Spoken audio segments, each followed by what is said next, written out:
everybody. Hi guys. Welcome back to our sleepover today. We've got our trusty emotional support teddy bear. The reason why we've got an emotional support teddy is because today we decided to, you know, when you feel like you've had a tough day, tough week, and what do? You want to hurt yourself on purpose by listening to sad songs, staring out the window, pretending it's raining, pretending like you're moving like in a car to the airport, leaving your life behind, you know, like very dramatic. So long story short, hurting ourselves on purpose. So as Swifties, where do we go to hurt ourselves on purpose? Do you have any suggestions? Well, Tortured Poets is one place, but True. But today we're gonna start with the track 5s of every single album. As Swifties, we know that the track 5 is like notorious for, you know, the saddest song on the album. The plan for today is we want to rank each track 5. So we're going to start the number 10, and you will see why we say number 10 now. It has to do with our first video, but number 10 will be the least sad of the track 5s, and we'll each reveal, and then we'll work our way up to number 1, which is the saddest of the track 5s, and which, I mean, there's no other way to describe it than not crying a little. Listening to the song makes you want to like curl up in a ball, cry, scream, kick your feet, you know, get chills, have all of the emotions, and it's just like the saddest thing you've ever heard. So that's going to be the number 1 spot. I would say number 10 is like, it's sad, your eye might well up, might I say the one eye because if it's 2 eyes I feel like that's like not a number 10. It's like only the one eye. So let's say like the one eye. Okay, they work together. I had one eye. Yes, but I feel like that's even more sad because you're not crying. It's just the one tear that comes out of the eye. No, the tear hasn't left the eye. It's just like, you know, when it's in the corner and it threatens to leave, but it never leaves. I think it happens with both. Okay, but that's number 10. Like, tears haven't yet been shed, but you feel very sad. And then obviously as you work your way up towards number 1, more and more tears are shed. Remember, this isn't hard. Like, yes, whatever explain, this is not hard. Okay. and then the reason why, so I mean, she's got 11 albums. Our dear mother has 11 albums. We are only going to react to 10 of the albums, track 5, so excluding debut. And if you would have watched our first video, the reason for that is we haven't properly listened to debut yet. And you might be like, why? Like, we claim to be Swifties, like this is a channel about Taylor Swift, her music, stuff that we love, just discussions around that. How can you not have listened to debut? So we explained that in the first video, so I think... So you go watch that as clickbait, Okay. and we'll drop the link down below. Okay. And yeah, then you can see our reason for excluding debut. Okay, but that's not to say we've written it off. We do still want to react and properly listen to debut when Taylor owns it, so we will be looking at that in the future. But for now, we don't know enough to rank it, I would say. So we're gonna start at number 10. I'm gonna go first and then you're going to go. So what we're gonna do is reveal the track name and then also our favorite like lyric. So my number 10, it's from 1989. All you had to do was stay. Really? Mhm. Okay. And the lyric is, the more I think about it now, the less I know. All I know is that you drove us off the road. And for me, Didn't you just hear that in your mind? Like, yes. off the road, stay, hey. Okay. So I feel like obviously this is like towards the end of the breakup and it's like she's revisiting it and she's like, okay, how like was I to blame? How, you know, how did this kind of like derail it? And then I think that she was almost being like the perfect person in the relationship to be like, no, actually it was just you. You drove us off the road, you ended it. And I think she doesn't have regrets, but she's still like pondering about it. And for me, that's never an easy breakup where you like wondering what happened and what could have been. Like, what could have been if he hadn't driven them off the road. Whew. Okay, that's a good place to start. Okay, so my number 10 is Delicate. Okay, and the reason why it's at the bottom of the list, I wouldn't even say, so I know previously we said that our criteria was like there's a young tear in the corner of your eye. It can happen. It can. Okay, there's a young tear. I don't even have that for Delicate, and the reason for that is for me it gives hope. It's a hopeful song for me. When she says, my reputation's never been worse, so this is the line that I love the most. my reputation's never been worse, but you must like me for me. That is like giving a deep love, like a love that is like, you know, it's newly forming, and you can't believe that this is happening because there's so much negativity around you, and the person is still here. So for me, that's hopeful and not sad. So I don't get sad vibes off Delicate. So for me, Delicate is number 10. I don't yet have a tear in the corner of my eye. Okay. Okay, number 9. Number 9 for me is Delicate. Okay. And it's the exact same lyric. But the reason why I actually The same lyric? Yes. Yeah, man, you've had the whole song. Marvelous. And the reason why I actually like Delicate is because of the music video. To see how, like, you know, when she kind of like figures out that they are no longer watching her and no one can see her, and then she just goes crazy and she's just like so happy being by herself and not being watched all the time. And I'm just like, oh, every time I just need to feel a little bit more like happy, I actually watch Delicate, because I'm like, oh, this is such a feel-good song. But then did you understand the assignment? Yes, I did. If you're like, it's happy, why are you putting it? You should have put that then at number 10. Okay, who am I to judge your ranking? Yes, This is a judgment-free zone, and here I am policing. Guys, she always does that. It's older sister syndrome, just saying. Also my job. Like, I feel like my day job, like, I'm a lecturer, so I feel like class is in section. Okay, I'm putting my red pen down. Continue. Okay, no, I'm done now. You know what I liked with that music video? Now that you mentioned the music video, at the end, when like the camera zooms in on her and she just starts smiling, and it's like literally like a tear, like a sigh of relief almost, and she's just like smiling. Come on, probably looks a bit creepy now, but she was just like, so like that smile at the end was like such a genuine, warm, like, you know when you smile and you're like, like you let out a sigh that you've been holding for so long and you start smiling. Like, that's what I got from Delicate. My number 9 is All You Had to Do Was Stay. Okay, and when you said your line, so the line that got to me the most, when you said your line, it's the same, which is very creepy. I feel like there's like 2 bodies and 1 brain behind this operation. There was 3 minutes for you to choose from. Couldn't you have done anything else? Okay, but what I really liked was when she says, the more I think about it now, the less I know. Okay, because I feel like we've all been there, and that line was very relatable for me. When a situation has happened and you keep looking back, and we've all been there where we try and analyze, like, where did it go wrong? What did I do? What did that person do?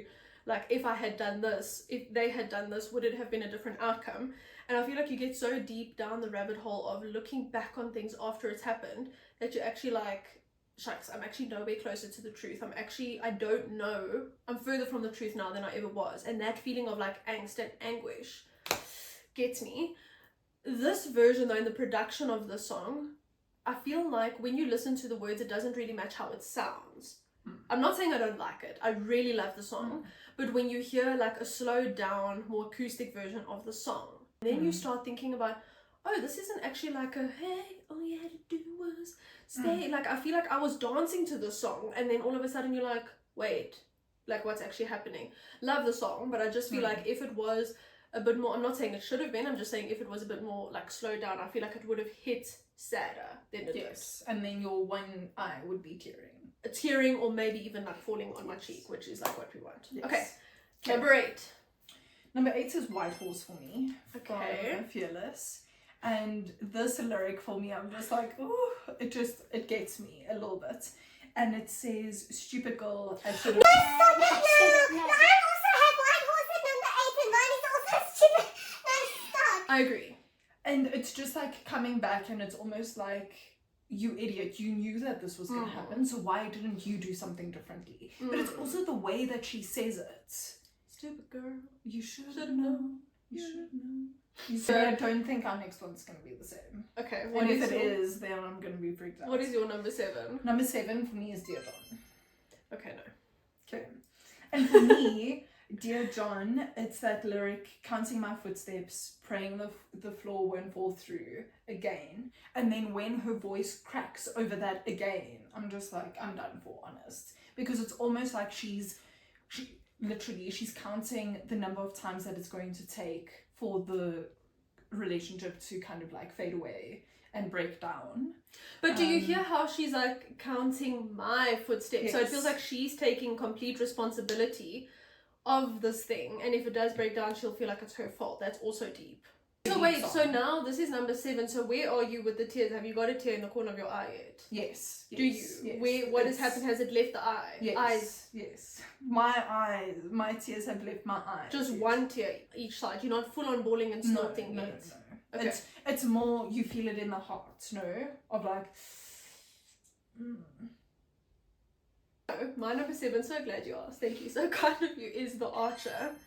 And when she says, I hate my reflection for years and years. Your dude cuts you. I don't think that needs an explanation. I feel like as a female you've encountered that many times, and even if you think about it, I mean, look at Taylor. I don't think reflection just means like, you know, skin deep outside beauty. I think that's part of it, definitely, because we definitely do tend to pick ourselves apart, and we can all relate to that. Like we've all at times like stood in front of the mirror and been like, you know, like I wish I could change this and this and this, and then I would be happy, then I would be desirable, then people would look at me differently.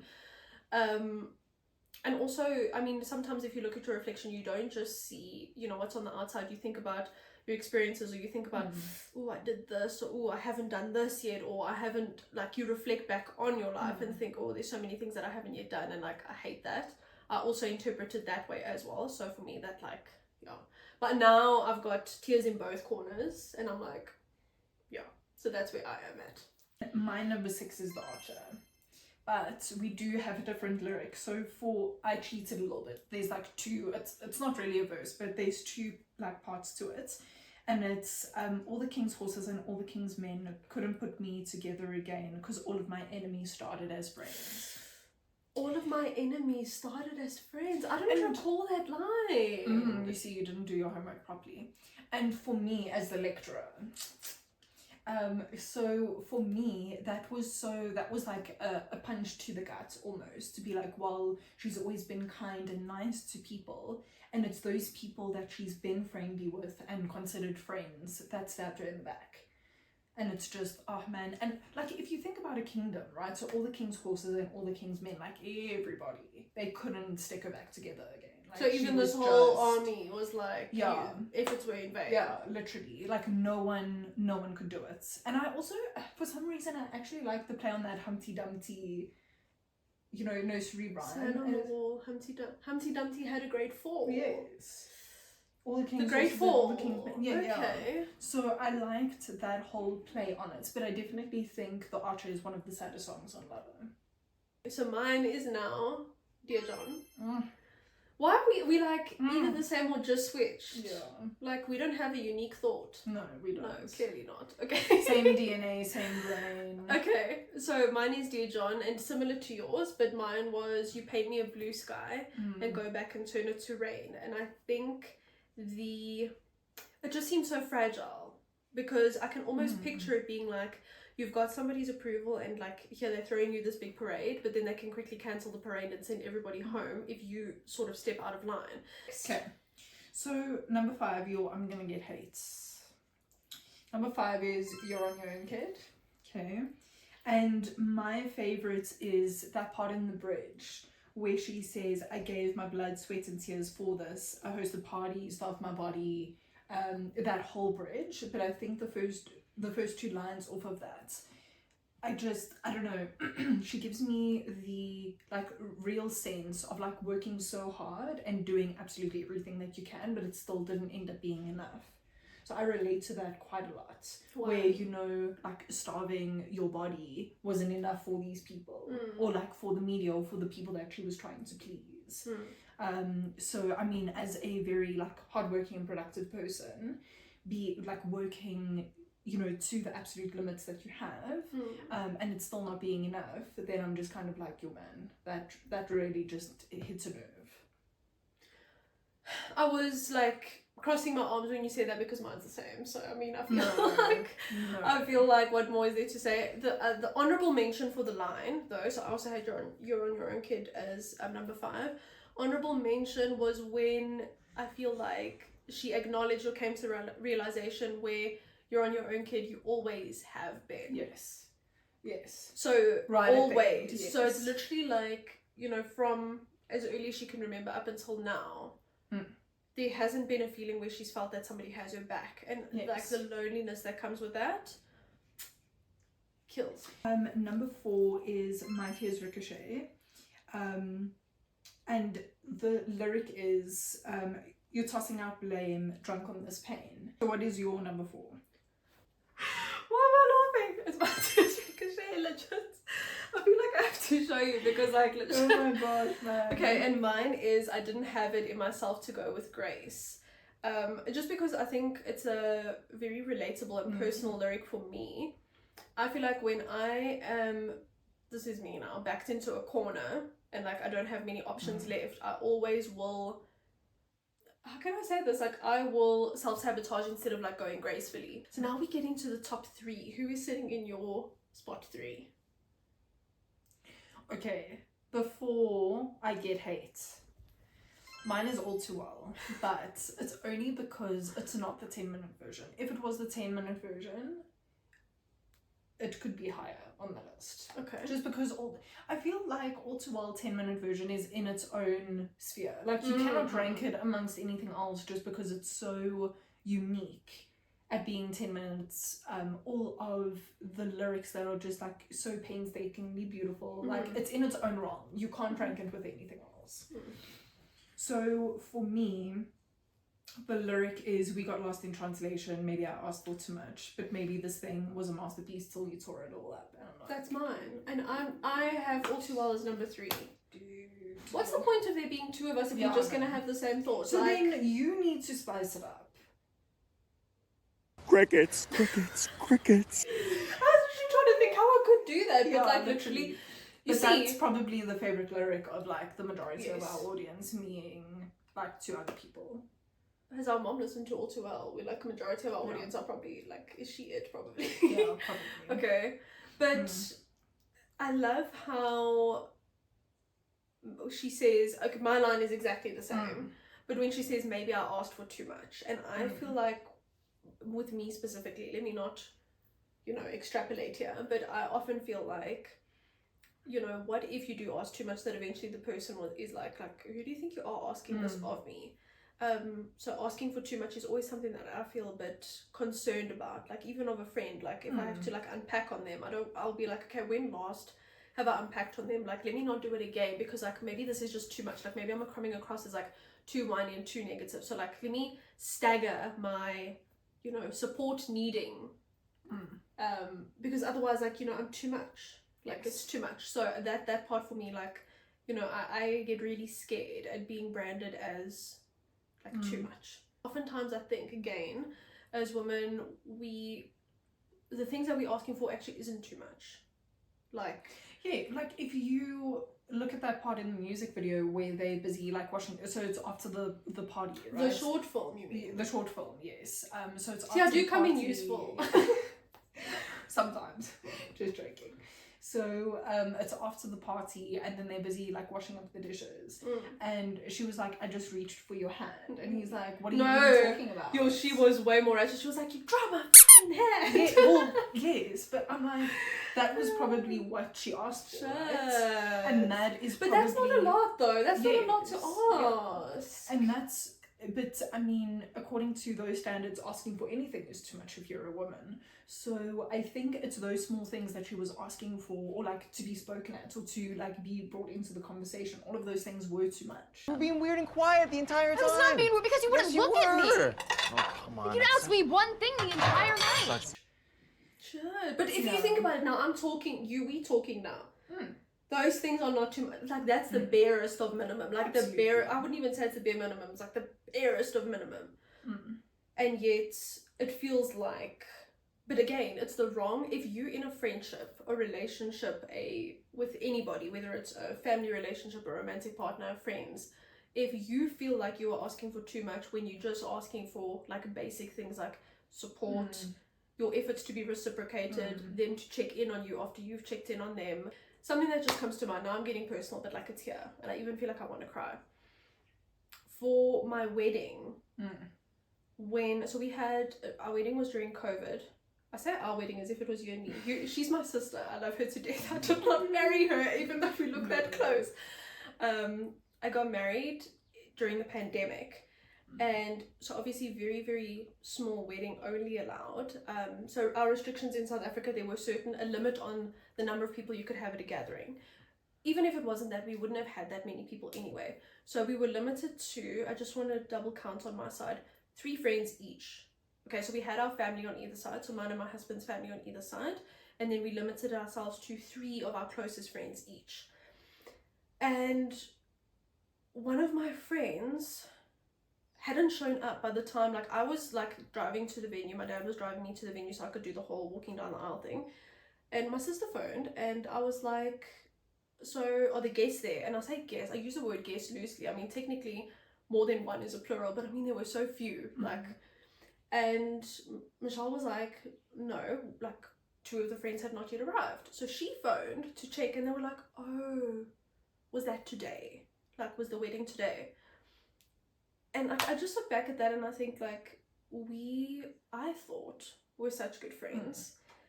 You know, when it's like your people, like someone you want to call if something good happens. We had been friends since high school, so by the time I got married, it was like, what, 13 years of friendship, not just someone I met at a Starbucks like 2 weeks ago.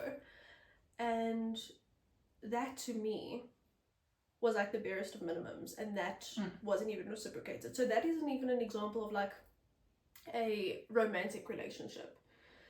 But I feel like, and then even looking back, okay, why this is relevant to this line, right? But even looking back, I said to my husband, like, did I ask for too much? Okay, and why I said did I ask for too much, the venue was far from our house, so from the area that we live, so her and I live in close proximity to each other, and then from where we stay to the wedding venue, I would say would probably be about, what, 70-80 kilometers away. So then I was thinking, like, maybe I was asking too much to ask for her to drive like 70 kilometers. And then I asked him, maybe I asked for too much because, like, she wouldn't have many friends at the wedding. Like, if we had just my family in a very small friend group, maybe, like, she would have felt a bit out of place, and she was like, you know, she would have been a bit uncomfortable. But then I invited her sister as well, so she would have had her sister. So then I thought about that, and then I thought about the fact that, but maybe, like, I asked for too much. But again, it just shows that, I don't know, I always like to play the if roles were reversed game. Right? So, I mean, you would have shown up. And I feel like if you would have shown up, then it wasn't too much to ask for. If you would do it, then you can assume that the friendship or any relationship is in a solid enough ground that you can ask for these things, and they should be, like, done or reciprocated. Why, like, tell me why I felt like I was a burden to ask her to show up at my wedding. Like, oh man, I don't know. Anyway, have we gone off track? I don't know. But I think the thing with that line is maybe I asked for too much. Like, we always wonder. And again, like I said, no matter the type of relationship, okay, it doesn't just have to be a romantic relationship. I think oftentimes when something happens, one of the things we ask ourselves is, like, maybe it was me and maybe I demanded too much. And in retrospect, when you look at what you demanded, was it too much or was it the bare minimum? And I think hurting yourself over that question is what makes the song very sad. Whew, that took long. Next. I've got nothing to add there. Perfection. Okay, so my number 2 is Tolerated. And for me, the lyric is, I made you my temple, my mural, my sky. And now I'm begging for footnotes in the story of your life. Because I love the contrast of, you know, she, like, built a mural or a temple for this person, and she was, like, worshipping them, and, you know, she made this huge thing for them, but she can't even get a footnote. Yes, and again, it's like the story of your life. It's like that reciprocated effort that we were speaking about. And we all know that footnotes are kind of like this extra information, that, like, no one really cares about, right? So no one reads the footnotes. If you like read an academic article, no one is reading the footnotes unless, like, you know, you need to know absolutely everything about. And she can say that again because she has a PhD. So I don't know research, but you can say that. So footnotes in any kind of, like, newspaper, academic article, things like that, they're just like the extra added information that no one really cares about, right? Or no one really reads. And it was like this contrast of, you know, a mural would take years to produce, right? You know, like, what it's giving? Tell me if this is wrong. I'll have to go and check this up afterwards. But wasn't the Taj Mahal built, some Someone built that for, I think, their wife or their love interest or something like that. And if you look at like the splendor and the beauty of that thing, so that's the image that I get when she's talking about the temple. Picture the construction of this beautiful sacred building, and then that it would almost be like your life's work to create this for this person, but yet in contrast, she doesn't even appear in a footnote in an article that has been written or in a book. But also the Eras Tour kind of like cinematic piece. I'm just like, this is too much. That was my favorite performance. Like, I loved the addition. Okay, we'll talk about the Eras Tour sometime later. I don't want to make this too long. We always say that, and then it's probably like super long. I love the addition of Tortured Poets to the Eras Tour, but cutting out that portion of Tolerated. Look, we acting like we went to the Eras Tour. We didn't get a chance to go because she didn't come to South Africa. But beautiful. Okay, so my top two is Tolerated with exactly the same line. The song, literally from start to finish, is an absolute masterpiece. I think we need to read the book that this song is based on. Apparently, it's based on a book that Taylor drew inspiration from. I think we need to read that book because we do love reading.